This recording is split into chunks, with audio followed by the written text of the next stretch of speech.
One question that I hear over and over and over again is how do I advocate for myself when I have to see my OBGYN? Well, I went right to the source and asked an OBGYN. Join me this week as I have an amazing conversation with Dr. Lisa Parsons as we talk about how you can get the most out of your appointment with your OBGYN. Hi, I'm Adrienne Irizarry. I'm an East Asian medicine practitioner who is passionate about women's health and helping women to live their best lives. My goal is to put you in the driver's seat of your health, offering holistic solutions for a symptom-free life. Statements made in this program are for educational purposes only and not intended as a substitution for medical consultation or advice. We do not claim to diagnose, treat, or cure any diseases.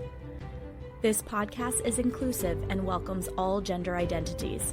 The focus of the program is on biological function, and we will use the term women throughout, but it is referencing physiological and social challenges for biology, not identity. Come as you are, I am happy you're here and welcome all performances of identity. I hope you find something helpful in this show.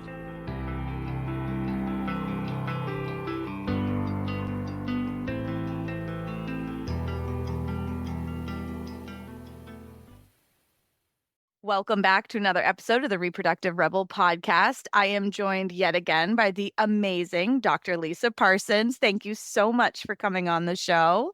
So I have had this question come up a lot in my practice, and I reached out to Dr. Lisa and said, can we talk about this? Because as somebody who has a career practicing on the conventional medicine side of the conversation, how can I provide support for my clients who ask me this question?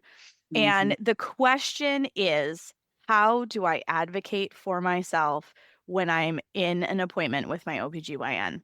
mhm, And I think this is probably at the heart of most of why women take 3 to 4 trips back to the doctor's office mhm, before they even have their initial challenge looked at.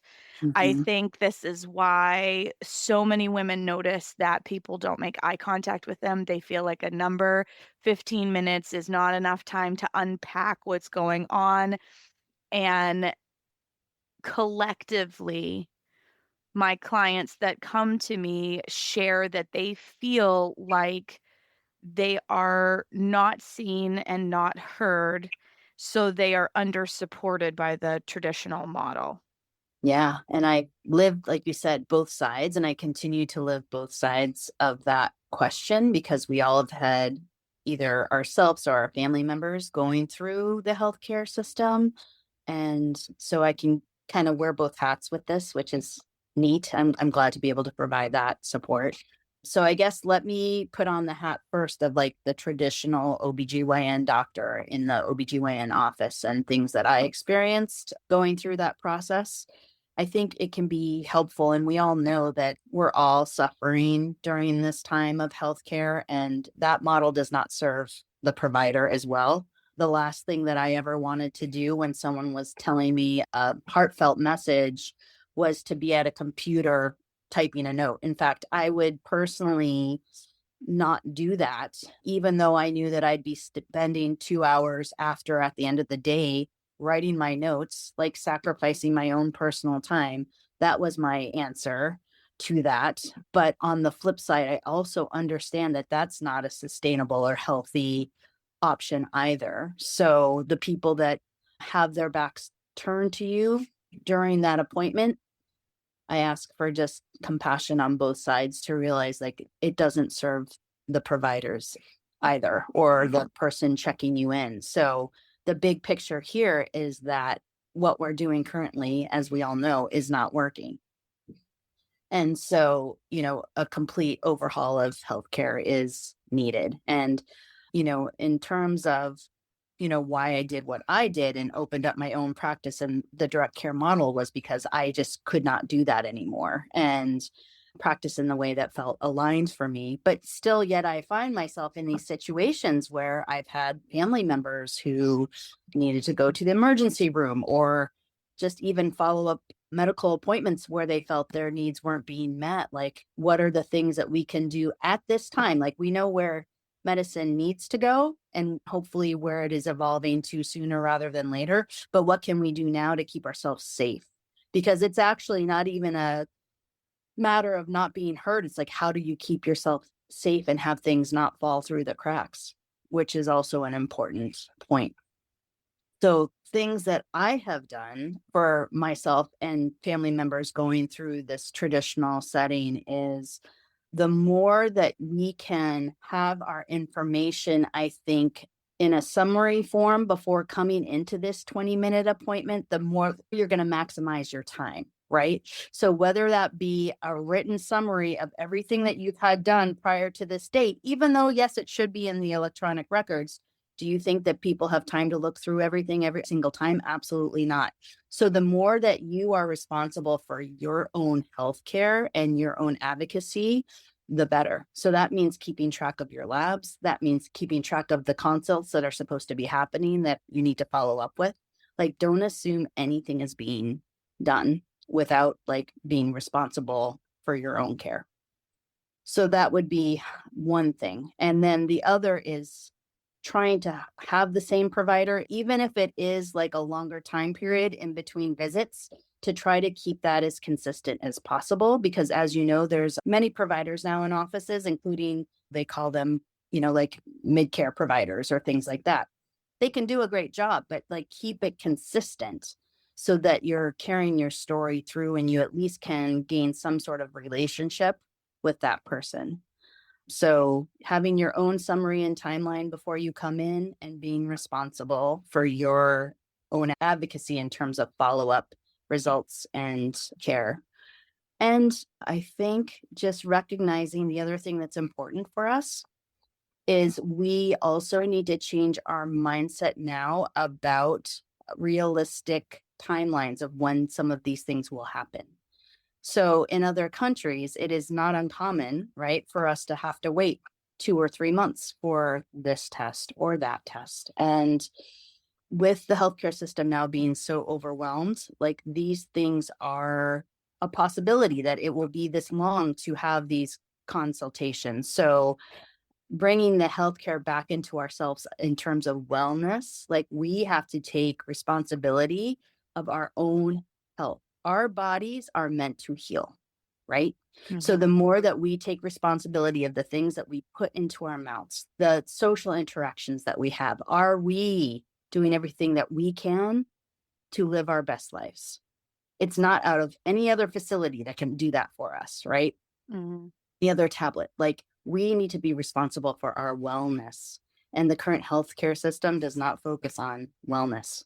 So, looking at different models where, either you find someone like myself or any sort of provider that can provide support and acknowledge that, like, I need to do the work. I think that I is need a really key point. Mhm. I need to do the work. Our culture has become so saturated in this. And I'm going to cite an episode that I did in season 2 about holistic solutions not being an Amazon Prime kind of fix. That was the name of the episode. And it's true because a lot of people walk into a doctor's office, they expect a pill, they expect magic, they expect like instant results that are going to just solve my problem today. Mhm. And that's just not the way that it works. And being able to support yourself. So, yes, maybe you can't have that diagnostic for 2 or 3 months, but maybe you can work with another practitioner Yeah. to change the quality of your diet or maybe move stuck emotions in your body or Mhm. all of these kinds of things because like Mhm. Chinese medicine recognizes that the emotional body has a huge role in foundational Yeah. health and Yeah. that if we're not addressing the emotional body, and this is actually where I see my work shifting, Mhm. is looking at how some of these unresolved, unaddressed emotional challenges or things that we try to sweep under the rug because we either don't want to see it or we don't want to deal with it, or maybe we don't even consciously realize that this thing is the root of what's causing, my period problems or this Mhm. fibroid that developed or whatever, and shining a light on that and helping people to work on that aspect. So, like, because I also recognize that part of the reason why people want, not only are we in a culture where everything is on demand, and, I just think about how my teenagers always want me to play certain songs in the car because they're not used to needing to listen to the continuity of the radio. Yes. And, they don't know the pain of, and I'm going to totally date myself for all the younger people who are listening, but, the pain of calling the radio station and listening for an entire hour for the one song you wanna record on a Oh my God. cassette tape. Yes. Or let's talk about MTV, right? When MTV started that, I'd be like, please let that video be on. Like, yes, absolutely. They don't know the pain of this. They're like, "I wanna listen to this song," and they can find it and play it right then. So we've lost the ability to be patient in Mhm. such a huge way. I mean, we don't read in any great quantity or quality anymore. Like, Mhm. blogs are designed to be snapshots of thoughts, right? So, because everything is designed to be quick and easy, when we have to wait or we need to be patient with a process, it's a total mind shift in Mhm. today's world. Mhm. And there's so many things that can be done because, like, I'll give you a good example. I've worked with clients who are like, "Oh, well, I'm waiting to have my hysterectomy. They can't get me in for X number of months. Can you help me be more comfortable between now and then?" Okay, great. So we start working together and then they end up canceling the appointment for the hysterectomy Mm. because we've gotten to the root cause of why they're having problems. And while it may not be perfect by the time that date comes along, they've seen enough progress that they're like, oh, maybe I don't need surgical intervention in order to solve this challenge. So there are That's a so many beautiful example. stops. That is such a beautiful example of like, let's flip the dialogue of like, oh, it's so bad for us to have to wait 3 or 4 months to have this test or that test. Well, what if there's a beautiful part of that of like, okay, what else can we do to support us during that time? And also, yeah, I think mindset is going to be really important with this because when you know, okay, here are the current challenges that we're all facing that aren't going to have any major shift anytime soon, at least it doesn't appear at this moment. How do we make that work for us? Right? Like, Mhm. how do we empower ourselves to know that we're still going to be okay? Because there's so much fear under that, Adrian, as you were, I think that Yes. there's so much where fear comes into our bodies where it's like, well, what do you mean I need to sit with this discomfort? And we don't want to. Mm-mm, We do mm-mm, not wanna sit with discomfort. This is why we have a pill for all the things, and we culturally numb out, like, whether it's through scrolling on social media or mhm, distracting ourselves with television or alcohol and drugs, like, depending on whatever it is, and some people use exercise that way. Like, mhm, exercise is healthy until you're using it like an addiction. So, like, there are so many ways that we try to numb out because we don't want to sit with our shadow, with challenges, with mhm, how did I get here? And the thing that I also tell clients too, and I know that this is focused on advocacy, and I think that that part is really important because I feel like a lot of people don't feel seen and heard in the current model. But I think that there's, you touched on this really important piece in this in between mhm, because these challenges don't appear overnight. mhm, And to your point, your body wants to heal. It leans towards healing.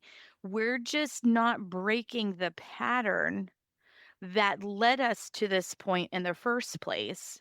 Mhm. And so now we're dealing with this set of symptoms that's disruptive to our life, but they didn't appear there overnight. It was a journey to get here. And the Mhm. hard part, like when we're talking about advocacy, when we're talking about care in the traditional sense, is that people aren't taking ownership over and acknowledging that they did see things before they got to the big kapow. Mhm. And because nothing was done in the earlier stages, Mhm. now they're in a state of suffering, but it could have been prevented. Mhm. And I know that that's a really tough pill for some people listening to swallow. And I'm not saying that out of a bad place. I'm saying that in terms of this piece of taking ownership over our own health. Yes. And listening. Yes. Tuning in and listening to what our body, like as we have all experienced, like if we don't listen, there will be a forced slowdown. There is no doubt about it. Oh, So, 100%.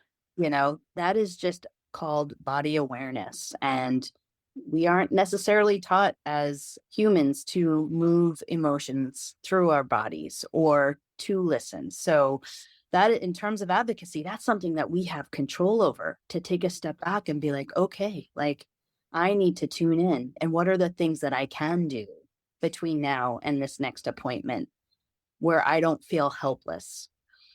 The other thing that I know that you hear frequently, and I do as well, is there are people that are listening to their bodies and intuitively know what's going on, and the provider across from them is not listening. Mm. So, and I don't know the answer to that question. I think when that happens, you just need to find your team where you feel like your words matter because that's where trust occurs. And so that's where I feel like the beauty is. And again, my practice isn't for everyone, but my goal is to form trust where even when, the traditional medicine is the answer, when you have trust in your provider where you know that that's coming from the best place in their heart of recommendation, or you can talk it through, then it's everything, Oh, it totally is. right? It totally is. Surgical outcomes are better. Like, I've had clients who've had, really significant fibroids, for example, and they are getting a first, second, third opinion because Mhm. they're terrified about having the surgery. But it's Mhm. so involved at that point that surgical intervention really is the only option. And while I've been able to help them with comfort and with symptoms showing up, the resolution of the challenge really does need a surgical intervention. Mhm. And when they are vetting these potential people to do this surgery, I always say to them, like, who do you feel the most comfortable with? Who do you feel like is holding your Mhm. highest and best good? Because even if, surgeon A might on paper be the best option, maybe it's surgeon C who Mhm. you have trust in and you feel like they're hearing you, they're seeing you, and they have your highest and best good in mind. Yeah. You're going to come out of that procedure in a better way. Your healing is going to be better. The outcome is going to be better because your body isn't going to be guarding itself Mhm. going into this procedure. Mhm. Yes, because intention, right? Intention plays a ton of how we do in terms of outcome and healing. So, yeah, if you have that trust and you know that that person's intention is for your Mhm. great good, you're lining yourself up. Even if there is something that occurs in terms of a complication, you will navigate it because you have that trust there. Absolutely. It makes Mhm. such a huge difference. It Mm. really, really does. Yeah. So I want to come back to, and I know you said you didn't have an answer for it, but I think that this is a space that because women have this intuitive knowing as a Uh-huh. gift of feminine energy, Mhm.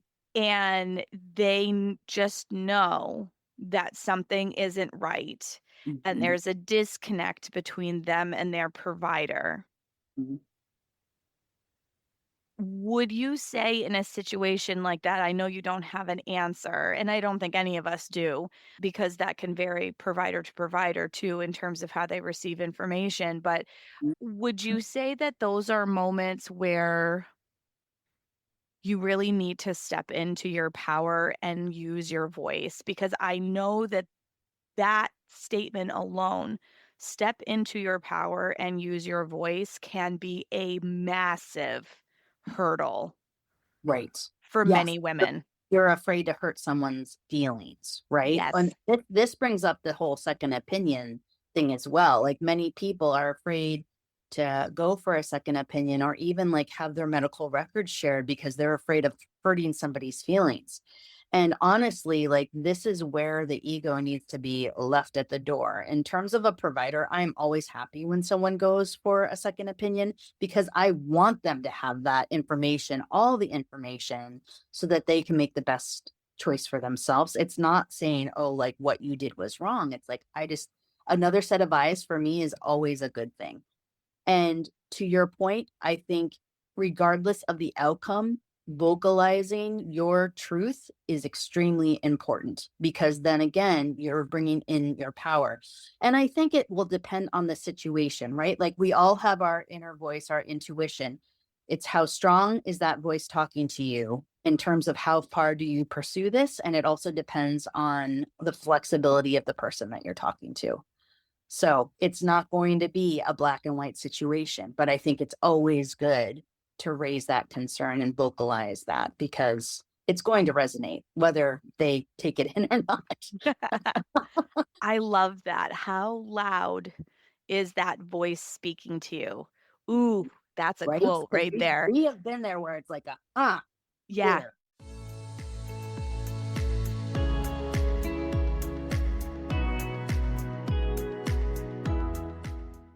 And now a break from our conversation for a partnership message. You've been told to hustle, grind, wake up early, and do more. But here's the truth: rest is the most productive thing you can do. And the right kind of rest starts with Sia Silk Sleep Mask, your new sleep sanctuary. I've tried so many sleep masks, and I thought I just had to deal with the discomfort of slipping straps and light still getting through. But then I found this one, and I'm never going back. Made of 100% mulberry silk, it's the only mask that creates total blackout with its comfortable, oversized eye cups that don't smush my lashes while feeling weightless on my face. My sleep, next level. This isn't just a sleep mask, it's an investment in your nervous system. Sia Silk is a women owned small business committed to high quality and sustainable luxury. Check out the show notes for the link to grab yours and rest like you mean it. And now, back to the show.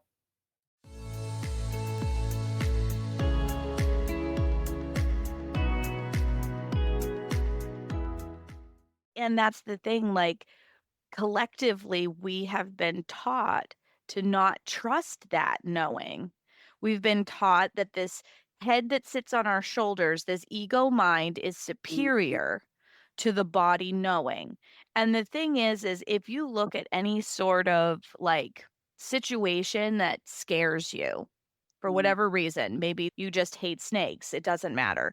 It doesn't have to be like a big situation, but something that scares you, mhm, your body responds before your brain catches up.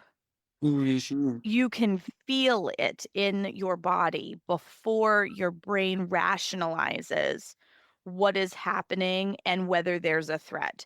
Your body goes into fight or flight, it responds, and it takes action to protect you. So I think that that is a very critical distinction that I don't think a lot of people make, mhm, and is a theme that I hear with my clients when they're like, I don't know, they said that I should do this, but I don't feel like that's the problem, or that doesn't resonate with me. And maybe they don't use the word resonate, but that's what they're describing. They don't feel that, oh, yeah, that's it kind of feeling in their system when the challenge is being identified by the practitioner. mhm. And that knowing will never, ever lie to you.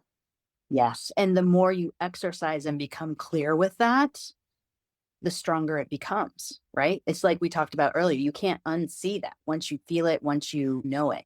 And that's about, again, bringing the power back to yourself, not giving it to any other person. The responsibility is Mhm. within and the knowledge. Yeah. Yeah, our bodies are so brilliant. They Yeah. know how to heal, they know how to protect, they know what they know. Mhm. And a lot of times, what stands in our way is our brain trying to tell us what it thinks. And because we've always prioritized as a culture this ego mind knowing, we doubt the body knowing.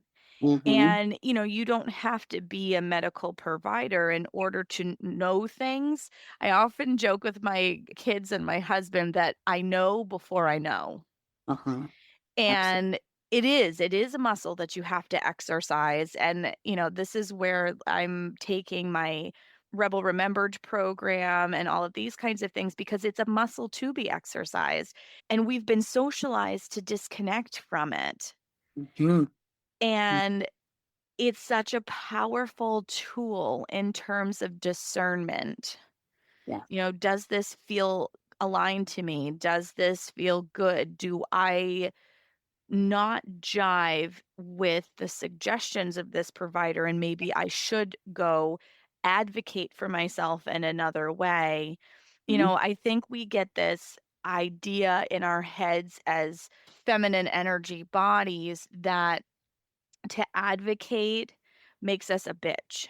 Uh-huh. Oh, or just have, yeah, advocate, have a voice, have input, Yes. right? We are taught that.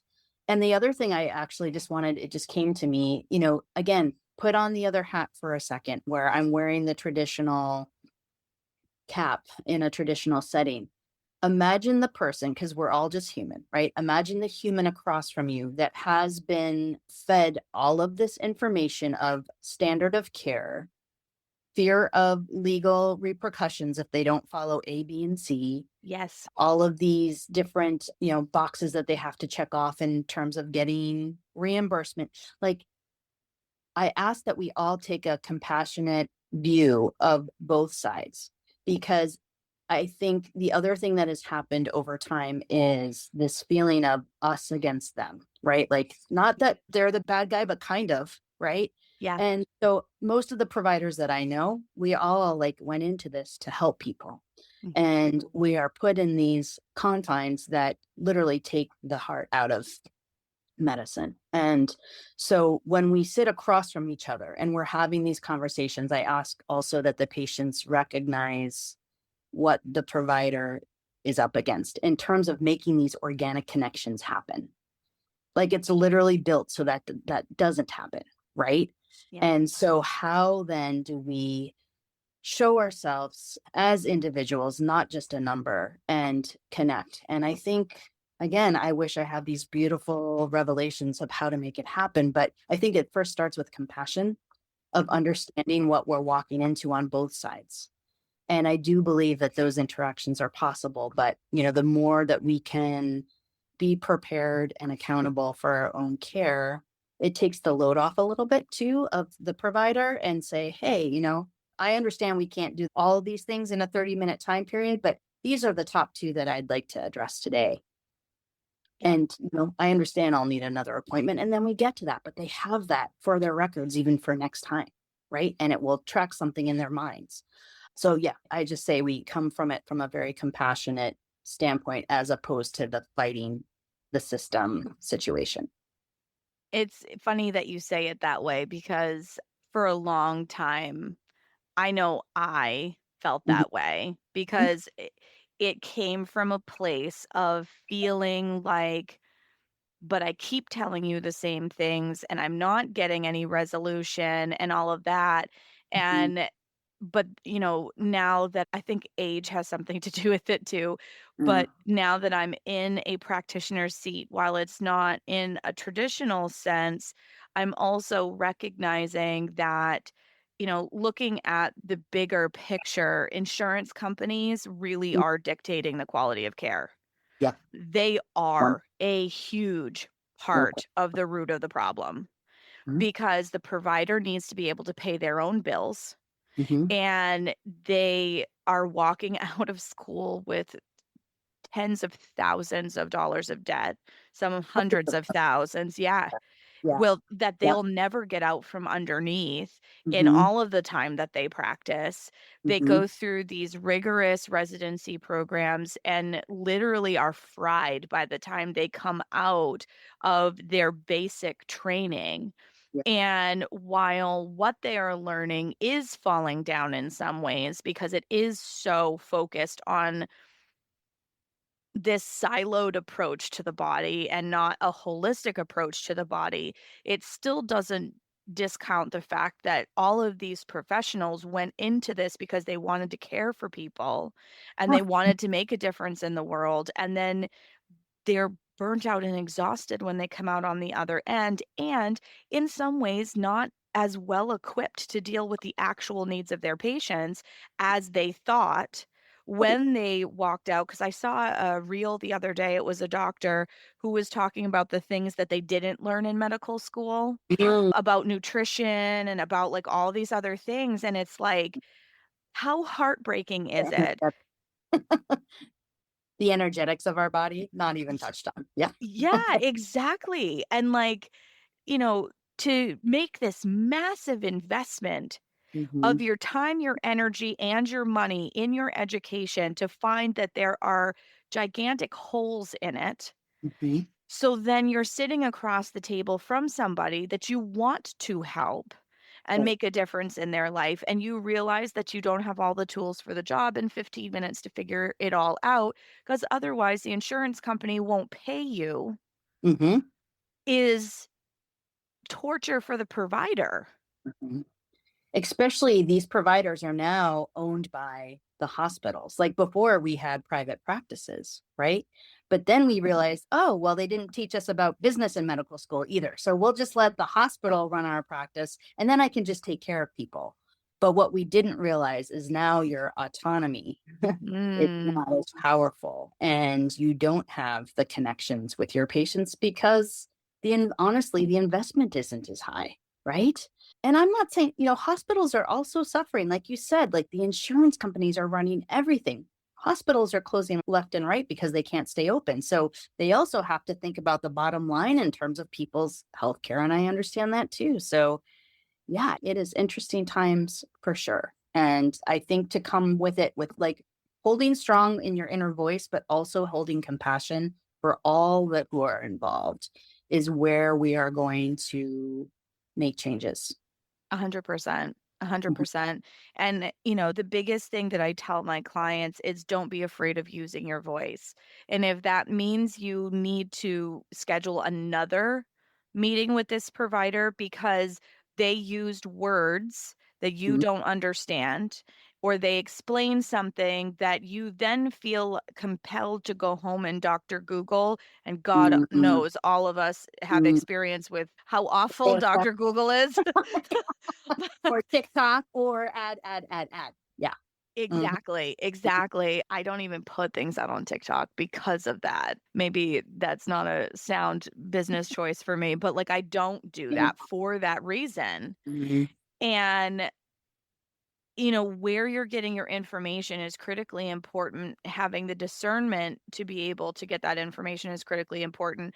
And if that means that you need to schedule several installments, if you will, with this provider that you've developed a relationship with in order to get the full scoop, so that Mhm. then you can make decisions about, do I need this procedure? Do I need a second opinion? What is it that's actually happening in my body right now? Yes. Then you have a complete understanding and look and understanding of what your choices are, Mm. because that's a place where I feel like I step in to a degree. For Because I cannot claim to treat, just like the disclaimer for this show, I do not claim to diagnose or treat. This is for educational purposes. And that's how my work works. But I've done a lot of research and I've worked with professionals to learn Like, what is this procedure if I haven't had it done to myself? Because God only knows that a lot of what I know is because I have Right. firsthand We experience won't with put that out there. a lot of the things. But, this way I can explain to my client, well, this is typically what would happen. Mhm. This is why they're doing it. Here's what you have for options. Take this information back to your provider and discuss it with them. Yes. And here's what you can do to maximize your results even before the procedure. Correct. You always talk about the nutrition and the energetics, and I try to do that as well. Like, let's set people up for success and also knowing I made the right decision for myself no matter what the outcome, right? Like, I set myself up for as much success as possible. And I am also okay with outcome A or B because this feels aligned at this time. Yes. Well, and when you feel aligned with Mhm, outcome A or B, you're mhm. going to have better results, Yes. Here we go. Here we go. Here we go. right? So, Yeah. like, it really comes like women's self authority has Mm, been massively eroded. And if you take anything from this episode, mhm. do not be afraid of using your voice, I just got chills with that. Yes. right? Do not be afraid of your voice. Mm, Your body mhm. knows. Ask questions, be curious. Yeah. And if you can't do it in one visit, take as many trips back as you need in order to get the information that you need to Mhm. make sound decisions Yeah. because this is your body. Yeah. You need to understand when you come out of that hysterectomy Mhm. that you very likely are going to experience hot flashes. You might need some hormonal support depending on what kind. Have you even asked what kind? Like, are you having all of the things taken out and why? Can Mhm. you advocate to keep your ovaries? Like, these are serious questions, and I'm using a hysterectomy as an example because Mm. I feel like this is where a lot of my clients get I need to have a hysterectomy, and they kind of spin out, Yeah. and then I There's start no other option. And yeah, this is just what's happening. well, Mhm. but then I start asking questions like, "Are we talking a radical? Like, what are we talking about?" Mhm. And they don't know. Mhm. Because they're just told they need a hysterectomy, but they don't know whether this is keeping their ovaries, removing their ovaries. Right. Sometimes just removing tubes Mhm. as a birth control, like, will affect dryness Mhm. and hormone expression and all of these kinds of things because all of your internal plumbing Mhm. is divinely orchestrated Right. to communicate with itself in order for optimal health. And Mhm. when you're disrupting part of that in whatever way, Mhm. it does change the way that it communicates the game of telephone. Yep. On the flip side, okay. So this is beautiful that we can do this. Like, I love that you look at it through that lens. And then I can also look at it from the lens of, and now we know also sometimes people will be like, well, then I'm not going to have my tubes removed. But, you know, in the past 10 years or so, we've realized many ovarian cancers can originate in fallopian tubes, right? Mhm. So, especially if you have a family history, but even if you didn't, there might be benefit of at least considering and having the conversation of like, this is why you might want to. But to just say, to your point, we're doing a hysterectomy, I'm taking out your fallopian tubes. Like, no, that's not adequate. Yeah. And this is where being curious and using your voice, like, Yeah. what are the downsides of this? What are the positives? Are there more positives due to my family history? You see Mhm. how the nuance there? It's not just a black and white. Like, what might work for one person might Mhm. not work for another. I've had a lot of women who've walked out of, and I keep using hysterectomies because it's a Yeah. really like tangible benchmark. I've had a lot of women who've walked out of hysterectomies going, "Oh my god, why did I do that?" They don't have the period problems that they were having before, but then they start seeing other things and they weren't prepared for it. They Right. didn't know what was gonna happen, they weren't Mhm. prepared for it, they didn't feel like they had been fully educated about their pros and cons, and the cons are Mhm. now actually significantly more than they thought they were going to be. Yeah. And now they feel frustrated because they've made this big permanent decision about their body and now they have to live with it. On the flip side of that, like, there are people who have family history. I have a client in my mind in particular. Mhm. There was a family history. Her mother had died from it. Her sister had been diagnosed with it. She did not show any signs of it, but there was such a close familial situation with it that she was like, "I don't even wanna mess with this. I have kids. I wanna Right. be around to see them grow up." But she made that decision and went into it knowing about bioidentical hormones Mhm. because she had talked to a provider and she had talked to me, and I said, "Find out more information about this and about this and about this so that you Mhm. can now make a decision about what your aftercare is gonna look like." And she feels fantastic Mhm. because she was equipped with the information she needed and the tools so that as soon as she came out of the surgery, she was able to start putting these things into practice. She was steaming, she started using bioidentical hormones. She's Mhm. in her late 40s and she's like, honestly, she goes, because she had had some problems with endometriosis, et cetera, Mhm. prior, in addition to the fact that there was this cancer piece in her family history, she's like, I feel better than I did even beforehand. But it was being able to get the answers that she needed ahead of time so that she started with that plan of care immediately afterwards instead of having symptoms creep in and then you have to like provide the body with the right things to heal and go backwards, you know what I mean? And do you see how this just spills over to every aspect of our lives? Like, this Oh, is yeah. a microcosm of women in our world needing to be very clear with our voice, being very safe in our bodies, and yeah, like just being very clear with our message and our own power. Ooh, yes, sister Spills speaks. it spills I just got chills with it. It spills over to everything. So yeah, we practice in the office space, right? We practice at our annual exam. And then we build that muscle of where it like spills over to our jobs and our families and our friends and just how we show up in the world. This is about how we show up in the world. Oof. Oof, I got chills. Yes, Mhm. this is how we show up in the world. Cause just think about it. Mhm. The office space that we're talking about is the most vulnerable one that Yeah. you go to. Yes. You have to allow that provider inside your body Mhm. to do exams and checks and all of these things. There is an allowing, and there's Mhm. for a lot of women, there's a physical guarding Of that course. happens because of storyline, family history, trauma, whatever it is.